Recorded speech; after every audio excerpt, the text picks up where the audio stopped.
Shivaji Maharaj 19 February 1630 शिवजरी किल्ल्यावर छत्रपती शिवाजी महाराजांचा जन्म झाला.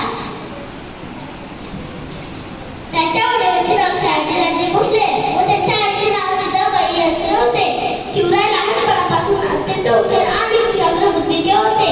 त्यांना जिजामातेकडून चांगले संस्कार व शिकवण मिळाली आणि वडील शहाजीराजेंकडून शौर्याचा वारसा मिळाला.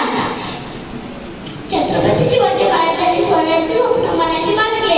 राजेश्वराच्या मंदिरात जाऊन केवळाजी देणाऱ्या मावळ्यांसोबत गुलामगिरी नष्ट करून स्वराज्य स्थापना करण्याची शपथ घेतली आणि राजमाताच्या दावणे पाहिल्या स्वराज्य स्वप्न त्यांनी सत्यात उतरले.